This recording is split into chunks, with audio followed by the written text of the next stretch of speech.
What's going on, guys? Welcome back to the channel. We're going to look into turning up the fuel and increasing the horsepower on the Mahindra today because I want my Mahindra to push more and pull more. Ain't that their slogan? So anyway, I don't recommend or advise doing this, but I'm not really good at following my own advice, so we're going to do it anyway. So I've researched this a little bit and try to make an educated guess here. This fuel pump is a Bosch VE style pump, very similar to what's on the 5.9 Cummins trucks for 89 and 93. And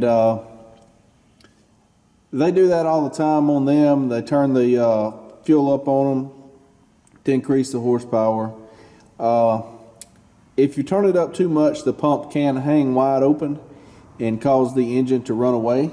And about the only way you can shut a diesel down is shut the air supply off at the turbo or somewhere, try to cover the intake to get it shut down. I actually had that happen one time on one that a turbo went out on. I think it was a Volkswagen turbo diesel. That turbo went out. Scary situation.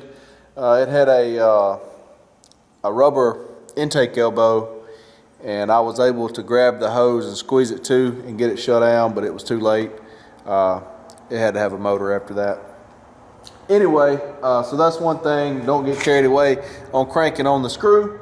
The next thing is, I've researched this motor. This is a Mahindra 8560, and it's 3.3 liter. It's supposed to be 83 horsepower. And I Googled this and did research on it best I could between Google, YouTube, whatnot, and I found out that Mahindra stopped using this motor this year model. It's 2012. 2013 they went to a 3.5 liter motor, which was only for the emissions, tier 4 emissions, and it's a common rail motor. Now they use that 3.5 liter motor all the way up until their 9000 series tractors now that's making 120, 125 horsepower, somewhere in that range. AGCO has a 3-cylinder motor that's a 3.3 liter that'll go to 100 and something horsepower. And so I'm thinking this thing should be good for around 100 horsepower. I also found that Mahindra uses a 3.3 liter, which I'm guessing is the same motor, in their on-road applications over in India, up to 113 horsepower. They wouldn't make two different motors, two totally different motors. I'm sure it's the same block, same pistons, rods, and everything. I'm sure it's some intake differences, maybe a turbo difference, whatnot. But they're using that motor up to 113 horsepower. So I feel like this motor should be safe with another 20, 25 horsepower. And I ran across a video on YouTube that shows the guy at Everything Attachments doing a dyno pull on a New Holland TL90, and it's the only video I found where someone's actually dynoing it while they're doing it. And the TL90 New Holland has the same style fuel pump as this, which is the Bosch VE style pump, and he is getting about 12 horsepower, PTO horsepower per half a round on the fuel screw. And he went up around a half, so he got about 35, 36 horsepower on that. He went from 72 PTO horsepower to 107, I think, which that's just a little bit much. I'm thinking about going one round on this. And I did run across one guy on a forum that said he had a 7520 Mahindra that he went one round on, and it worked out good. The 7520 is the earlier model of the 7560, which is the same tractor as this with 10 less horsepower. It's identical. So anyway, that's what we got going on. I'm gonna set you guys up over here and see if we can get this show started. All right, guys, I'm not sure how well you're gonna be able to see me right there. You're looking at the back of the injector pump right here where my hand is. And the fuel screw has got a plastic cover over it right here that has to be removed, and the fuel line right here going into the pump is covering it up. So I'm gonna have to take the the fuel line off on this right here. It looks like to get this plastic cover off, because as you can see, it's covering it up. So let me grab a wrench and I'll be right back.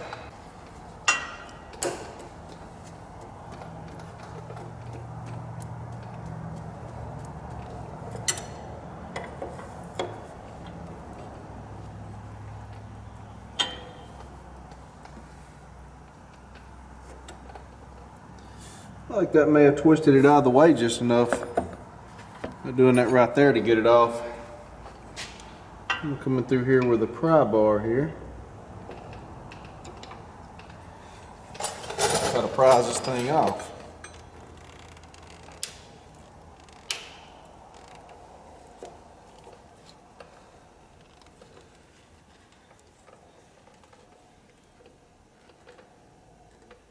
It don't want to come off.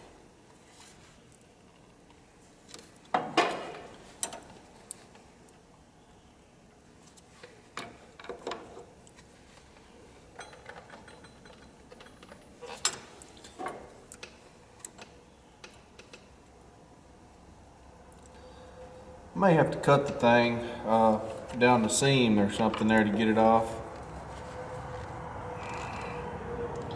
I didn't really intend for you to be making no adjustments on it. You don't want to pry too hard and break the injector pump.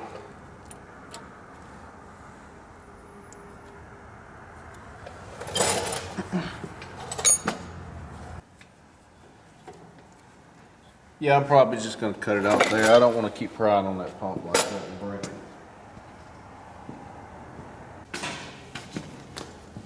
it. Alright, just got a Harbor Freight extended reach die grinder here with a 3-inch cutoff disc in it. I'm going to try to reach through here like this.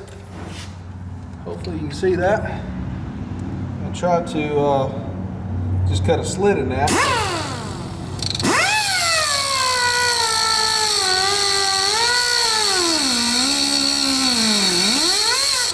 So that I can get it off there.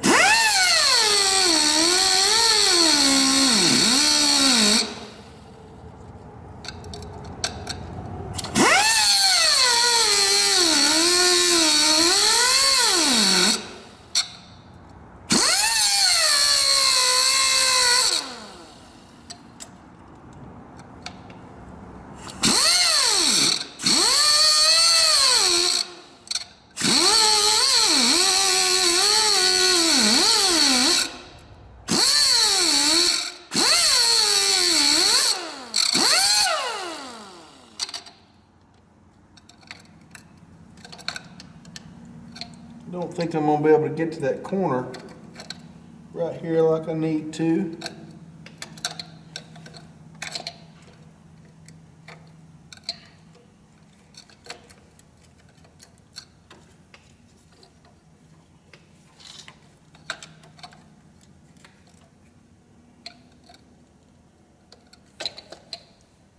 May have to swap over to this carbide burr here I got. See if I can get in there with it a little bit better.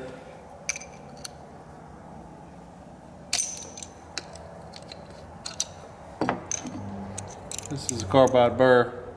Try to get in there with the edge of it.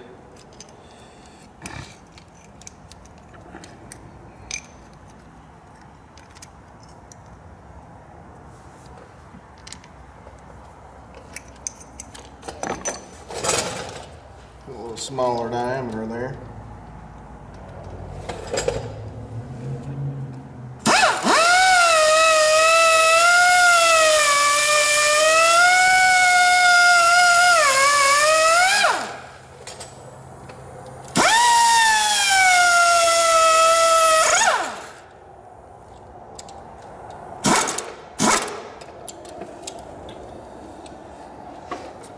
Okay, let me find my pry bar here. I've got it split. I think I do anyway.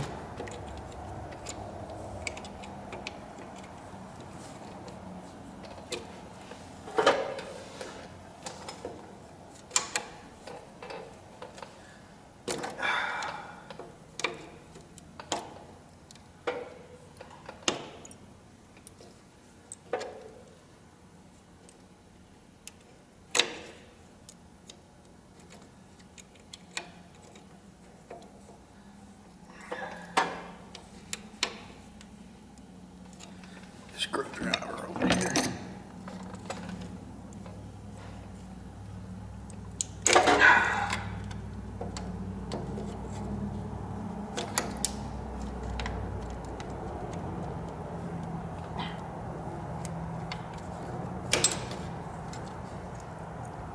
They really do not want you getting that thing off of there.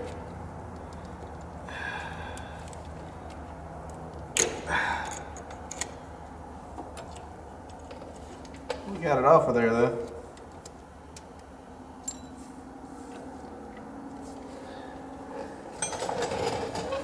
There's a little cap there, as you can see. See where I cut the side of it out? And it's made where you put it on there one time and you can never take it back off without destroying it pretty much. So, I don't know if you can see the adjustment there now. See if I can zoom you in a little bit, try to get you over here somewhere a little better. Alright, so what you have looks like a 1/2 inch nut there, maybe. Jam nut. Yep. 13 millimeter. And then this is a flathead, or you can use a wrench to turn it. I'm going to try to use a stubby flathead right here that I have. And I'm going to get in this groove right here, get my flathead in there, and then break my jam nut loose, and then should be able to count my turn. I'd really like to get you guys over here a little better where you can see a little better.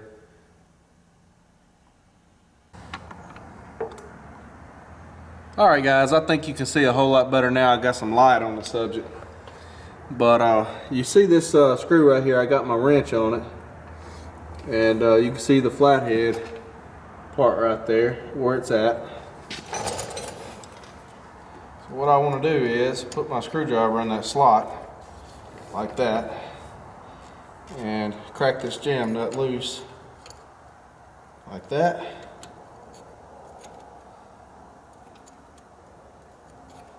I'm just going to hold the jam nut there like so, and then we're going to turn the screw in. I'll try to do it where you can see,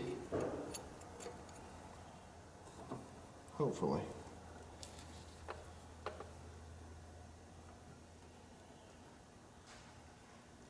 Alright, that's 1/2 right there. And we're going to go one more.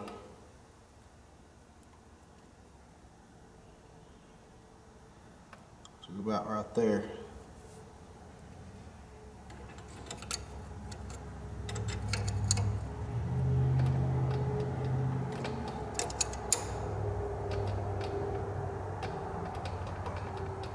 Snug it back up.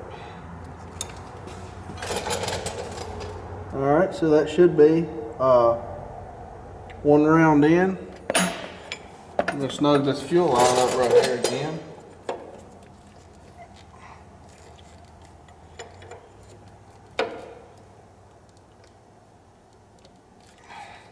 I think I may have kinked that fuel line there a while ago. Right here. Just a little bit.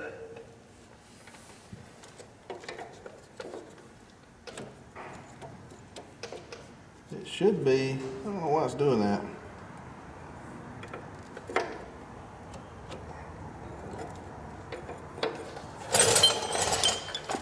Find another wrench here. This thing should have broke loose right there to get it in the right spot.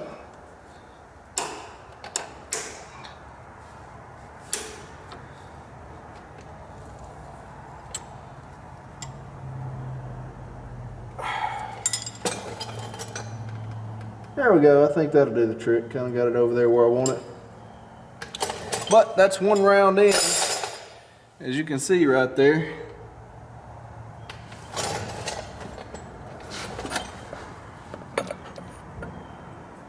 I'm not too worried about putting this darn cap back on there. To be honest with you, I don't think it'll stay on there anyways. I don't know, it like would because of that fuel line's there.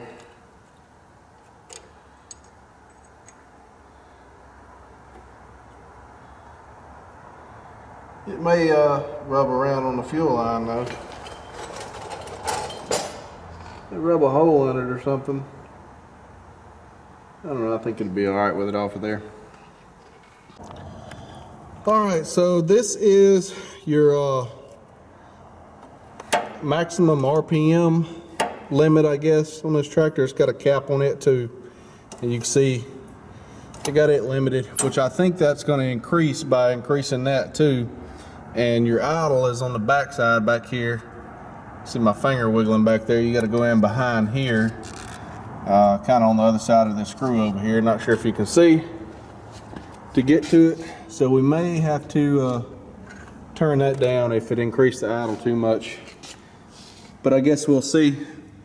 Another thing is, if your tractor is not turbocharged, this isn't going to help you any because you have to have more air in order to make more power.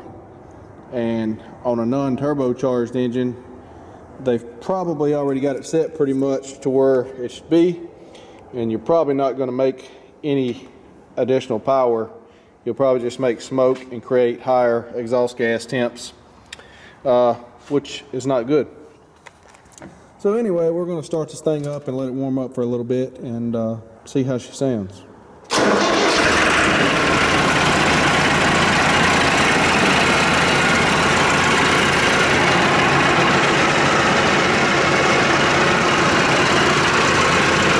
Alright guys, so I've let it sit there and run 25-30 minutes, about 1500 RPM, got it warmed up good.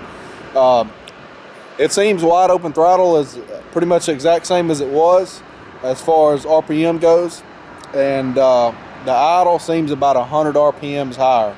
I think it was idling about 800 and now it's idling about 900, somewhere in that range. I stepped outside here because it's loud in there and you can't hear me, but I'm gonna walk in here, get on the tractor and rev it up and let you watch the smoke out the exhaust, and you'll see, looks like it's getting some more fuel. I don't really have a way to test it, but if you go over there and check out that video, I have somebody on that TL90 that Everything Attachments put up.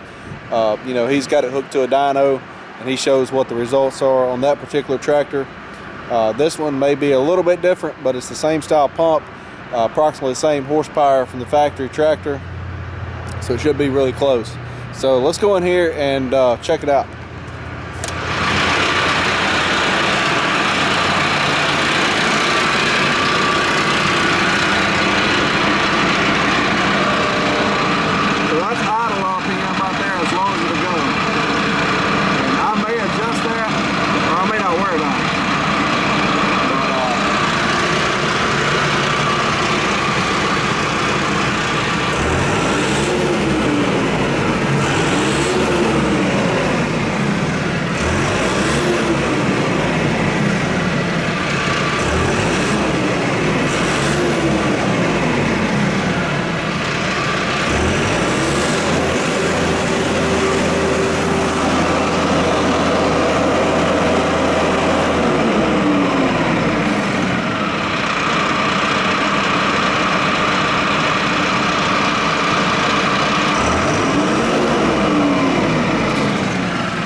Alright guys, so I went and drove this thing, and shifting through the gears in high range, I'm getting more black smoke than what I wanted.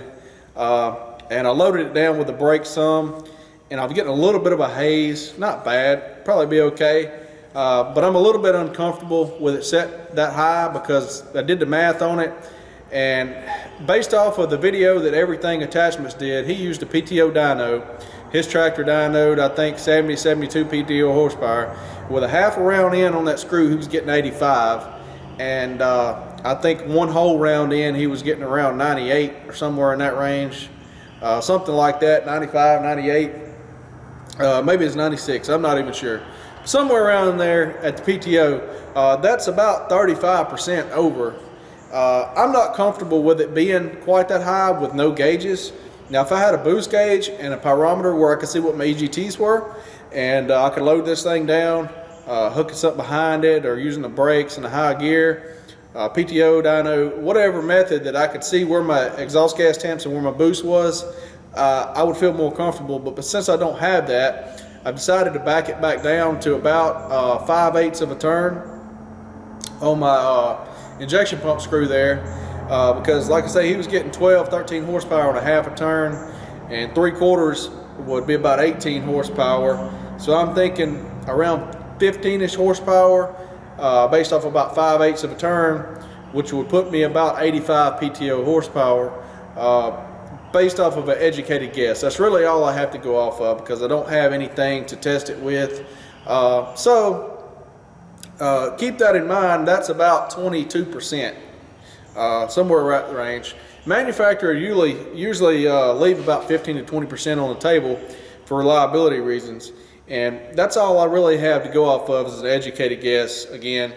And I'm not recommending that you do everything. I'm just sharing what I did and how I went about it and my thought process behind it, and hoping I made a good decision.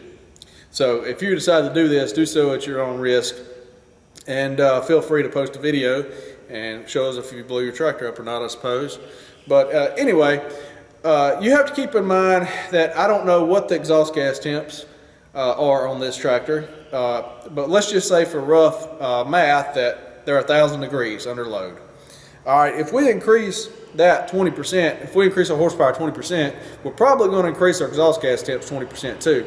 So if you do 1,000 degrees times 20%, now you got 1,200 degree exhaust temps. So we haven't changed the intake or exhaust or any of that. So maybe it's 1,100 stock. You know, maybe that's what it is stock. So now we're looking at 1,300 something degrees, and that's all you want before you go to melting pistons and whatnot. So I don't want to go any more with it than that. Also, your cooling capacity, your cooling system, you're also taxing it 20% more.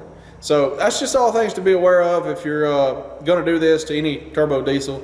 Now, if you're using it for drag racing purposes, tractor pull purposes, or any of that stuff, you know, for a short distance, you're going to be on it 5 to 10 seconds, 15 seconds, whatever.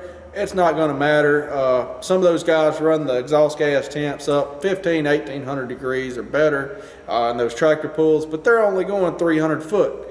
So the cooling system capacity is not an issue. And the exhaust gas temps, yeah, they're shortening the life of the engine, but they're only going 300 foot or whatever, 600 foot, and you know, it's all fun. So anyway, that's all I feel comfortable going with. So that's where I'm going to leave mine set at. I hope you enjoyed the video. Thanks for watching, and we'll see you again next time.